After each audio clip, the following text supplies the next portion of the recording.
And welcome back to Love Your Food. This week we are doing a recipe for crab rangoon. Now these are wontons filled with cream cheese and crab with some ginger, and we'll show you how to make those. Now first I'd like to remind everyone that we have a Patreon. If you'd like to support us there, I'll put the link in the description below. We also have an affiliate link with Chef's Temp if you need a kitchen thermometer or meat probe. Please check out the link in the description below and use code LOVEYOURFOOD on checkout for 15% off. And our ingredients are, we've got some wonton wrappers. We're actually using spring roll wrappers, some cream cheese, some ginger, some garlic, some chives, an egg for egg wash, some crab, some soy sauce, and a little bit of Worcestershire sauce. So we are going to be using, we have frozen cooked crab.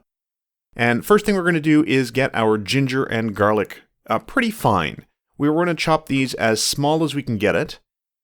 We want the filling to be pretty smooth, so we're going to chop the garlic and the ginger together really, really finely. So you can see Chef Caleb here getting it as minced, diced as finely as he possibly can. Basically, it's down to the brunoise size, and then we're going to continue to mince it. And once we get the garlic chopped as well, you don't have to worry about the shape of it or anything, because we are going to basically mash this into a paste, and you've seen us do that before. So once it's nice and fine, we're going to get that all crushed together into a paste, especially for the ginger because it's quite fibrous, and we want this to be a little bit smoother of a texture. So we're just going to grind it all together with the edge of our knife, and into our mixing bowl it goes. It doesn't have to be perfect, it doesn't have to be completely paste, but we want it to get it as fine as we can. For our chives, we're just going to chop these pretty finely as well. It doesn't matter if these have a little bit of texture to them. They are pretty fine already. They're very small, and when they cook, they will be softened as well. And then our crab. Now we got, as I said, we had frozen cooked crab. So we drained it and made sure we got all the water out of it. You don't want any extra moisture in there. And then it's going to be our cream cheese. So we just got a block of Philadelphia cream cheese. The ratio is about the same amount of cream cheese as there is crab meat.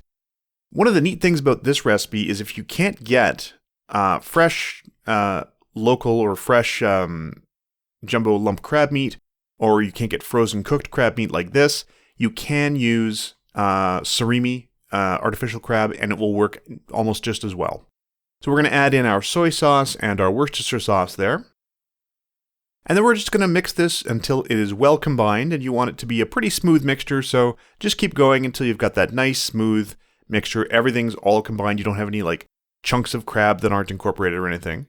Now we're actually using, these are spring roll wraps. If you can't get wonton wraps in your local market, spring roll wraps are usually a little bit easier to find. And we're just going to cut these in 4, and that should be about the right size. Now what we're going to do with these is we're going to first of all get our egg wash ready. This is just to help seal up your little crab rangoons before they go in the fryer, because you certainly don't want cheese and crab escaping into your deep fryer. So you don't want to overfill these. That's the real trick with them. It's a very small amount of crab rangoon filling. And the filling we made, we actually froze a lot of it. And then you basically just want to make sure that all the corners are touching. And the typical crab rangoon shape is that sort of 4-pointed thing where you bring the sides together. Honestly, do them however you feel like you want to do them. It doesn't really matter. They are delicious, whatever shape they're in. And some of ours came out this shape, some of ours came out the more sort of traditional shape, and they were all delicious, so don't worry too much about it. Once you've got them all folded up and sealed up in your egg with your egg wash and everything, these are going to go into the deep fryer. And you do want to make sure your oil is good and hot in there when they go in. Toss one more in there. You don't want to overcrowd your pan, obviously, or else it will lower the oil temperature too much. And once they get a little crispy on the sort of unfilled side, and you can see they get a little bit crispy on that side, you want to give them a little sprinkle of salt when they come out of the deep fryer. and then they are ready to go. You might want to let them cool just a little because that molten cheese is wicked hot, but they are done, and that's it. Really, really delicious, and we hope you'll give this one a try. If you like this recipe, please do like and subscribe, and if you have any recipes you'd like to see Chef Caleb try on the channel, please let us know in the comments below. We'd like to thank our patrons over on Patreon. If you would like to support us there, please take a look at the link in the description below. We've got several different tiers of patronage over there. And remember to love your food.